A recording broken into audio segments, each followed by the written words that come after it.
আজি আমি আমাৰ শৰীৰত ভিটামিন ডিৰ যি গুৰুত্বপূৰ্ণ ভূমিকা এই গুৰুত্বপূৰ্ণ ভূমিকা সম্পৰ্কে আলোচনা কৰিম। ইয়াৰ লগতে এই ভিটামিন ডিৰ অভাৱত আমাৰ শৰীৰত প্ৰথমে কি লক্ষণে দেখা দিব পাৰে সেই সম্পৰ্কেও আলোচনা কৰিম। প্ৰথমেই আমি শিকোচোন আহক যে ভিটামিন ডি কি পৰিস্থিতিত আৱিষ্কাৰ কৰিবলগীয়া হৈছিল। 1920 চনত ভিটামিন ডি আৱিষ্কাৰ কৰা হৈছিল, যেতিয়া সৰু সৰু ল'ৰা ছোৱালীবিলাক ৰিকেট ৰোগত আক্ৰান্ত হৈ আছিল। এই ৰোগৰ পৰা পৰিত্ৰাণ পাবৰ বাবে বিজ্ঞানীসকলে ভিটামিন ডিৰ আৱিষ্কাৰ কৰিছিল। অৰ্থাৎ ভিটামিন ডিৰ বাবেই যে এই শিশুসকল ৰিকেট নামৰ এই মাৰাত্মক ৰোগটোৰ সন্মুখীন হ'বলগীয়া হৈছিল সেই সম্পৰ্কে বিস্তৃতভাৱে অধ্যয়ন কৰিছিল, যদিও ইয়াৰ পিছত এই ভিটামিন ডিয়ে আমাৰ শৰীৰত অন্য যিকোনো কাম কৰে সেই কামখিনিৰ বিষয়লৈও গৱেষণা আৰম্ভ কৰিছিলে। সেই গৱেষণা অনুসৰি আমি ইয়াৰ বিভিন্ন ধৰণৰ ফাংচন অৰ্থাৎ কামবোৰ অধ্যয়ন কৰিব পাৰোঁ। প্ৰথমেই চাওঁচোন আহক ভিটামিন ডিৰ অভাৱ হ'লে আমাৰ শৰীৰত কি লক্ষণে দেখা দিব পাৰে। গৱেষণা অনুসৰি পোৱা গৈছে যে ফেটিক অৰ্থাৎ ভাগৰুৱা হোৱা, টোপনি ধৰা, অধিক দুৰ্বল অনুভৱ কৰা অৰ্থাৎ কাম বন কৰিবলৈ মন নাযায়, তেওঁ শুই থাকিবলৈ মন কৰে বা কিবা কিবি ক'লেও তেওঁ শুনিব মন নকৰে, এনেকুৱা ধৰণৰ লক্ষণে দেখা দিয়ে। দ্বিতীয়তে হ'ল বেক পেইন অৰ্থাৎ পিছৰ ফালে আমাৰ পশ্চাদংশত বিষ হ'ব পাৰে। এই বিষ প্ৰথমে কম হয়, তাৰপিছত লাহে লাহে বাঢ়ি যায় আৰু মাৰাত্মক দিশলৈ গতি কৰে। 3 নম্বৰত দিয়া হৈছে বন পেইন অৰ্থাৎ হাড়ৰ বিষ। আমাৰ যিবোৰ হাড়, আমি জানো যে এজন পূৰ্ণাংগ ব্যক্তিৰ দেহত 200 ডাল হাড় থাকে। এই 200 ডাল হাড়ৰ যিকোনো বা ক্ৰমশ সকলোতে কি হ'ব পাৰে, প্ৰচণ্ড বিষৰ সৃষ্টি কৰিব পাৰে। ইয়াৰ পিছতে আমি আলোচনা কৰিছোঁ এই ভিটামিন ডিৰ অভাৱত কি হয়, হেয়াৰ লছ হয় অৰ্থাৎ চুলি সৰে। হঠাৎ যদি চুলি সৰিবলৈ আৰম্ভ কৰে তেতিয়াহ'লে আমি ছাছপেক্ট কৰিব লাগিব যে ছাছপেক্ট কৰিব পাৰোঁ বা সন্দেহ কৰিব পাৰোঁ যে ভিটামিন ডিৰ কাৰণে বা ভিটামিন ডিৰ আমাৰ শৰীৰত অভাৱ হৈছে, সেয়েহে কি হৈছে, হেয়াৰ লছ হৈছে। আৰু ইয়াৰ পিছতে আমি ক'ব পাৰোঁ মাচল পেইন অৰ্থাৎ মাংসপেশীৰ বিষ আৰু ৰেগুলাৰ চিকনেছ অৰ্থাৎ নিয়মিত যিটি সময়তে তেওঁ অসুখত ভুগিব পাৰে আৰু ইনফেকশ্যন ঘাঁৰ সৃষ্টি হ'ব পাৰে। গতিকে এইখিনি আছিলে মাৰাত্মক লক্ষণ, আৰু এই মাৰাত্মক লক্ষণবিলাকে যেতিয়া আমাৰ শৰীৰত দেখা দিব তেতিয়াই আমি ঠাৱৰ কৰিব পাৰোঁ যে ই নিশ্চয় ভিটামিন ডিৰ অভাৱতহে হৈছে। অৰ্থাৎ আমি এইটো ঠাৱৰহে কৰিব পাৰোঁ কিন্তু নিশ্চিত কৰিব নোৱাৰোঁ। অৰ্থাৎ কি হ'ব, নিশ্চিত কৰিবলৈ আমি সদায় ক'ত যাব লাগিব, অভিজ্ঞ ডক্তৰৰ ওচৰত পৰামৰ্শ ল'ব লাগিব আৰু তেখেতসকলে পৰীক্ষা নিৰীক্ষা কৰি যদি ভিটামিন ডিৰ অভাৱত হোৱা বুলি কনফাৰ্ম হয় অৰ্থাৎ নিজে কনফাৰ্ম হয় তেতিয়া কি হ'ব লাগিব, আমি সেই অনুসৰি যথোপযুক্ত চিকিৎসা কৰিব লাগিব। ইয়াৰ পিছত আহোঁ role or importance of vitamin D in the body. মানৱ শৰীৰত ভিটামিন ডিৰ গুৰুত্বপূৰ্ণ ভূমিকাসমূহ কি? আমাৰ শৰীৰত ভিটামিন ডিয়ে বিভিন্ন ধৰণৰ ভূমিকা পালন কৰে, যিখিনি নেকি আমি কোনোদিনেই অনুভৱ নকৰোঁ। আহকচোন আমি এই ভূমিকাসমূহ কি চাওঁ। যে ভিটামিন ডি যদি নাথাকে অৰ্থাৎ ভিটামিন ডিটো যদি আমাৰ শৰীৰে উৎপন্ন কৰিব নোৱাৰে বা শৰীৰত অভাৱ হয় তেতিয়াহ'লে কি ধৰণৰ অসুবিধাৰ সৃষ্টি হ'ব পাৰে। প্ৰথমেই চাওঁ ভিটামিন ডিয়ে কি কৰে, হেল্পছ প্ৰিভেণ্ট বন ফ্ৰেকচাৰ। ভিটামিন ডিৰ উপস্থিতিত কি হয়, ই বন ফ্ৰেকচাৰ হাড়বোৰ ভাগি যোৱাত বা হাড়ৰ যিখিনি ফ্ৰেকচাৰ হয়, আমি যিখিনি ফাটি যায় সেইখিনি ফাটি যোৱাত বাধাৰ সৃষ্টি কৰে। ইয়াৰ পিছতেই দিছোঁ প্ৰিভেণ্ট চান্সেছ অফ অষ্টিঅ'পৰচিছ অৰ ল' বন ডেঞ্চিটি অৰ্থাৎ হাড়বিলাক দুৰ্বল হোৱা, থুনুকীয়া হৈ যোৱাত কি কয়, যিটোক নেকি আমি অষ্টিঅ'পৰচিছ বুলি কওঁ মেডিকেলৰ ভাষাত, ইয়াত বাধাৰ সৃষ্টি কৰে। 3 নম্বৰ দিয়া হৈছে প্ৰমোট হেল্থি বনছ এণ্ড ট্ৰিথ অৰ্থাৎ হাড়বিলাকক কি কৰে, শক্তিশালী কৰি তোলে আৰু লগতে দাঁতকো শক্তিশালী কৰি তোলাত সহায় কৰে। অৰ্থাৎ আমি জানো যে ডি ভিটামিনৰ অভাৱত অভাৱত যদি পৰা হয় তেতিয়াহ'লে হাড় আৰু দাঁতৰ গঠন দুৰ্বল হয়। গতিকে ডি ভিটামিনৰ উপস্থিতিত এই দুইটা কাৰ্য কি হয় সুকলমে সমাধা হয়। 4 নম্বৰত দিয়া হৈছে decreases the risk of diabetes in young people by regulating insulin levels. এইটো বৰ ডাঙৰ কথা যে ই ইনচুলিন লেভেলকো কি কৰে নিয়ন্ত্ৰণ কৰে, বৰ ডাঙৰ কথা, যাৰ কাৰণে আমাৰ ডায়েবেটিছ অৰ্থাৎ মধুমেহ জাতীয় বেমাৰ হ'ব পাৰে। গতিকে ডি ভিটামিনৰ যদি শৰীৰত অভাৱ হয় তেতিয়াহ'লে আমাৰ ডায়েবেটিছ হোৱাৰ লক্ষণো অতি বেছি থাকে। গতিকে এই সময়ত কি হৈছে ডায়েবেটিছ পেচেণ্ট অধিক পোৱা গৈছে। গতিকে ডায়েবেটিছ পেচেণ্টসকলে এই ডি ভিটামিনৰ যিটো গুৰুত্ব এই গুৰুত্বটোৰ প্ৰতি অধিক গুৰুত্ব দিব বুলি আমাৰ পৰা অনুৰোধ থাকিল। Reduce the risk of heart disease and heart failure. এই হৃদযন্ত্ৰৰ সংক্ৰমণীয় যিবিলাক বেমাৰ এই বেমাৰবিলাক হোৱাত বাধাৰ সৃষ্টি কৰে আৰু হাৰ্ট ফেইলাৰ হৃদযন্ত্ৰ বন্ধ হৈ যোৱা এই কাৰ্যটো কি কৰে বাধাৰ সৃষ্টি কৰে। অৰ্থাৎ ই বিভিন্ন ধৰণৰ হৃদ সম্পৰ্কীয় অৰ্থাৎ হৃদযন্ত্ৰৰ যিখিনি ৰোগ এই ৰোগখিনি নিয়ন্ত্ৰণ কৰি হৃদযন্ত্ৰটোক সুস্থ কৰি তোলাত সহায় কৰে। 6 নম্বৰত মই দিছোঁ reduce the risk of high BP. High BP, BP মানে হ'ল ব্লাড প্ৰেছাৰ। ই যিটো আমাৰ হাই ব্লাড প্ৰেছাৰ অৰ্থাৎ উচ্চ ৰক্তচাপ এই উচ্চ ৰক্তচাপ নিয়ন্ত্ৰণ কৰাটো সহায় কৰে। গতিকে আমি চাওঁ যদি ডি ভিটামিনৰ অভাৱ হয় তেতিয়াহ'লে আমাৰ উচ্চ ৰক্তচাপত ভুগিবলগীয়াও হ'ব পাৰে।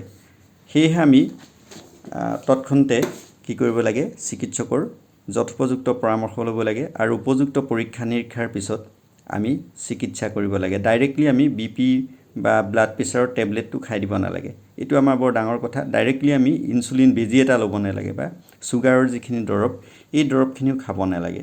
এইখিনি কি কৰে আমাৰ গোটেইখিনি সমস্যাৰ সৃষ্টি কৰি দিয়ে। ইয়াৰ পিছতে দিছোঁ decrease the chances of cancer like colon cancer, prostate cancer, breast cancer by influencing the expression of genes involved in cancer development. এতিয়া ডি ভিটামিনৰ উপস্থিতিয়ে কি কৰে জিনবিলাকে আমাৰ শৰীৰত থকা জিনবিলাকক কি কৰে সক্ৰিয় কৰি তোলে, যিবিলাকে নেকি কেঞ্চাৰ জাতীয় ৰোগ এই ৰোগবিলাক ধ্বংস কৰাত সহায় কৰে। ধৰি লওক কলন কেঞ্চাৰ, প্ৰষ্টেট অংশৰ যিবিলাক কেঞ্চাৰ, ব্ৰেষ্ট কেঞ্চাৰ এইবিলাক কি কৰে নিয়ন্ত্ৰণ কৰাত সহায় কৰে। গতিকে ডি ভিটামিন যদি যথোপযুক্ত পৰিমাণে পোৱা যায় তেতিয়াহ'লে কি হ'ব আমাৰ এই কেঞ্চাৰ জাতীয় যিখিনি বেমাৰ এই বেমাৰখিনি প্ৰতিৰোধ ক্ষমতাটো শৰীৰটোৱে অতি সহজেই গঢ়ি তুলিব পাৰিব। ইয়াৰ পিছতে দিছে support lungs functioning and cardiovascular health. আমাৰ লাংছ অৰ্থাৎ হাওঁফাওঁটো সুস্থভাৱে চলি থাকিবলৈ লগতে কাৰ্ডিঅ'ভাস্কুলাৰ জাতীয় যিখিনি অংশ আছে আমাৰ শৰীৰত আছে এই গোটেইখিনি কাৰ্য নিয়ন্ত্ৰণ কৰাৰ ক্ষেত্ৰত কি কৰে ডি ভিটামিনে এটা গুৰুত্বপূৰ্ণ ভূমিকা পালন কৰে। ইয়াৰ উপস্থিতিত কি হয় এইখিনি সুস্থ হৈ থাকে, অৰ্থাৎ আমাৰ লাংছটো যদি ফাংচনটো বেয়া হৈ যায় তেতিয়াহ'লে আমি জানোৱেই কিখিনি হ'ব। গতিকে আমাৰ এই ক্ষেত্ৰতো ডি ভিটামিনৰ গুৰুত্বপূৰ্ণ ভূমিকা অতি লেখত ল'বলগীয়া।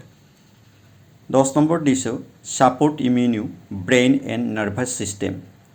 ই কি কৰে প্ৰতিৰোধক ক্ষমতা গঢ়ি তোলাত আৰু লগতে আমাৰ ব্ৰেইন মগজু আৰু নাৰ্ভাছ ছিষ্টেমটো কি কৰে সুস্থ কৰি ৰখাত অৰ্থাৎ ইয়াৰ কাৰ্যখিনি নিয়ন্ত্ৰণ কৰে। যেতিয়া নেকি ডি ভিটামিনটো সুস্থভাৱে থাকিব অৰ্থাৎ যথোপযুক্তভাৱে পাব এই ক্ষেত্ৰত কি হ'ব আমাৰ ইমিউনিটি ছিষ্টেম, নাৰ্ভাছ ছিষ্টেম আৰু ব্ৰেইনৰ ফাংচনখিনি সুকলমে হৈ যোৱাত আমাৰ শৰীৰটোত কোনো ধৰণৰ বাধাৰ সৃষ্টি নহয়। ইম্প্ৰুভছ মুড এজ ৱেল। যেতিয়া আমাৰ এইখিনি কি হ'ব ভাল হৈ থাকিব গোটেই ফাংচনখিনি ভাল হৈ থাকিব তেতিয়া আমাৰ মুডটো কি হৈ থাকে আমাৰ মনটো কি হৈ থাকে পৰিষ্কাৰ হৈ থাকে, সুস্থ হৈ থাকে, ফূৰ্তি হৈ থাকে। গতিকে এইটোতো ই যথেষ্ট ধৰণৰ প্ৰভাৱ বিস্তাৰ কৰে। এতিয়া শেষৰটোত মই দিছোঁ reduce the chances of complication in pregnancy. আমি এইটো নতুনকৈ ৰিচাৰ্চ কৰি পোৱা গৈছে যে যিখিনি প্ৰেগনেণ্ট ওমেন এই প্ৰেগনেণ্ট ওমেনখিনিৰ ক্ষেত্ৰতো ডি ভিটামিনৰ এটা গুৰুত্বপূৰ্ণ ভূমিকা আছে। এই ডি ভিটামিনৰ উপস্থিতি কি হয় তেওঁলোকৰ যিটো কমপ্লিকেশ্যন হয় ডিউৰিং প্ৰেগনেঞ্চি টাইপত যিটো কমপ্লিকেশ্যন হয় এই কমপ্লিকেশ্যনখিনি কি হয় ৰিডিউচ হৈ গুচি যায় অৰ্থাৎ হ্ৰাস পায়। সেয়েহে আমাৰ বৰ্তমান যিটো ৰুটিন ইমিউনাইজেশ্যন ছেশ্যন আছে তাত এইখিনি বিষয় লৈ যিখিনি হেল্থ এডুকেশ্যন এই হেল্থ এডুকেশ্যনখিনিত দিয়াটো অতি গুৰুত্বপূৰ্ণ বিষয় বুলি বিবেচনা কৰিব পাৰি। গতিকে আমি ইতিমধ্যে ডি ভিটামিনৰ অভাৱ হ'লে কেনেকুৱা ধৰণৰ সমস্যাৰ সন্মুখীন হ'ম আৰু ডি ভিটামিনে আমাৰ শৰীৰত কেনেধৰণৰ গুৰুত্বপূৰ্ণ ভূমিকা পালন কৰিছে এই বিষয়লৈ অৱগত হ'লোঁ। এতিয়া আমি জানো যে ডি ভিটামিনৰ মূল চ'ৰ্চটো কি, উৎসটো কি? এই উৎসটো হ'ল প্ৰকৃততে সূৰ্যৰ পোহৰ। সূৰ্যৰ পোহৰৰ উপস্থিতিত কি হয়, আমাৰ শৰীৰটোৱে অট'মেটিকেলি স্বয়ংক্ৰিয়ভাৱে কি কৰিব পাৰে, ডি ভিটামিন প্ৰডিউচ কৰিব পাৰে। আৰু যিসকলে সাধাৰণতে সূৰ্যৰ পোহৰৰ পৰা আঁতৰি থাকিবলগীয়া হয়, বিশেষকৈ অফিচত কাম কৰা কৰ্মৰতসকল, আৰু এটা কথা আমি ক'ব পাৰোঁ যে বাহিৰলৈ নোলোৱা, ধৰক সূৰ্যৰ পোহৰ গাত নপৰি, আৰু যদি গোটেই শৰীৰটো আপোনাৰ কাপোৰেৰে আবৃত্ত হৈ আছে, তেতিয়াও কিন্তু ডি ভিটামিন প্ৰডিউচ হোৱাত অসুবিধাৰ সৃষ্টি হয়। গতিকে এনেধৰণৰ কণ্ডিশ্যনত থকা ব্যক্তিসকলৰ প্ৰতি ডি ভিটামিনটো অতি প্ৰয়োজনীয়। ইয়াৰ পিছতে আমি ছাবষ্টিটিউট হিচাপে ক'ত পাম, এইটো কথা আমি দুই এটা কথা জনাটো অতি প্ৰয়োজনীয় হয়। যদিহে আমাৰ শৰীৰটোৱে ডি ভিটামিন যথোপযুক্তভাৱে নাপায়, অৰ্থাৎ সূৰ্যৰ পোহৰটো নাপায়, তেতিয়াহ'লে আমি ক'ত পাম, সেই কথাটো কিন্তু অলপ জানি থোৱাটো প্ৰয়োজন হয়। এই ক্ষেত্ৰত আমি দুটামান কথা ক'ব পাৰোঁ। মই আপোনালোকক কৈ দিছোঁ, যিখিনি অইলি ফিছ, যেনেকৈ চালমন জাতীয়, চাৰাডিন জাতীয় আৰু মেকাৰেল জাতীয়, অৰ্থাৎ এইবিলাকৰ পৰা ডি ভিটামিন পোৱা যায়। Cheese, paneer, mushroom, red meat, যিবিলাক ৰঙা মাংস, লিভাৰ অৰ্থাৎ cod liver oil, egg yolk, fortified ফুডছবিলাক যেনে চেৰিজবিলাকত পোৱা যায়, আৰু আপোনাৰ যিবিলাক কিছুমান জুইচতো পোৱা যায়।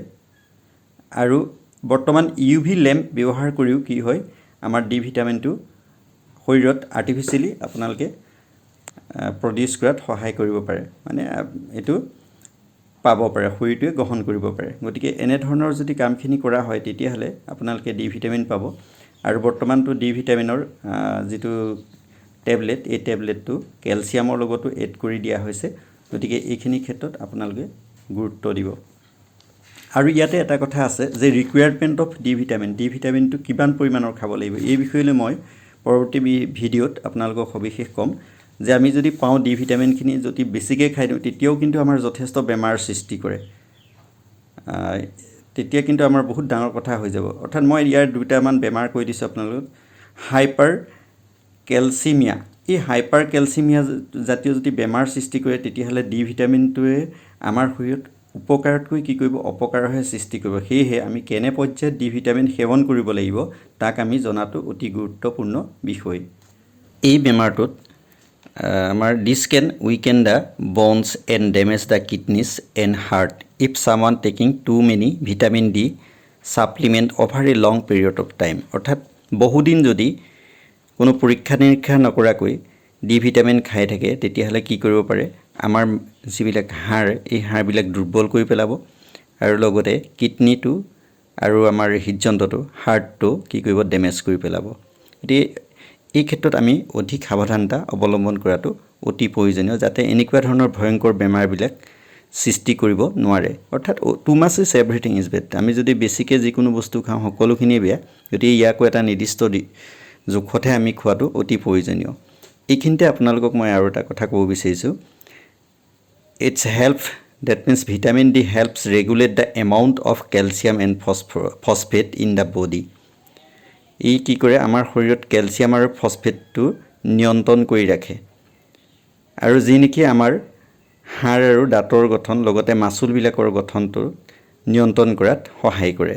দিছ nutrients are needed to keep bones, teeth and muscle healthy. এই কথাটো আমি ইতিমধ্যে জানো। আৰু লগতে এটা কথা শিকি থোৱা ভাল, এই ডি ভিটামিনটো আমাৰ শৰীৰৰ কোন অংশত জমা হৈ শৰীৰটোৱে ৰাখিব পাৰে, বা কোন অংশত জমা কৰি ৰাখিব পাৰে। এইটো এডিপ'জ টিছু, যিবিলাক এডিপ'জ টিছু অৰ্থাৎ ফেট টিছু, এই ফেটত বা এডিপ'জ টিছুত ই কি হৈ থাকে, জমা কৰি ৰাখিব পাৰে। গতিকে আপোনালোকে ইতিমধ্যে ডি ভিটামিনৰ সম্পৰ্কে যথেষ্টখিনি কথা শিকিব পাৰিলে। ইয়াৰ পিছতে কিমান পৰিমাণৰ ডি ভিটামিন কেনেধৰণে খাব লাগিব, আৰু কেনেধৰণে খালে আমাৰ শৰীৰটোৰ কোনো ধৰণৰ অসুবিধাৰ সন্মুখীন নহয়, এই বিষয়ে সবিশেষ আপোনালোকক জনাম। গতিকে পৰৱৰ্তী ভিডিঅ'ত আপোনালোকে এই গোটেইখিনি কথা চাবলৈ পাব। আশা ৰাখিছোঁ এই ভিডিঅ'টোৱে আপোনালোকক যথেষ্ট উপকৃত কৰিব। বিশেষকৈ আমাৰ যিসকলে কোনো ধৰণৰ নিয়ম কানুন নোহোৱাকৈ ডি ভিটামিন সেৱন কৰে সেইসকলে আজিৰ পৰা এই ভিডিঅ'টোৰ যোগেদি উপকৃত হ'ব আৰু বেলেগকো অৰ্থাৎ অন্য সকলকো কি কৰিব পাৰিব ইয়াৰ বিষয়ে সবিশেষ জ্ঞান দিবলৈ সক্ষম হ'ব।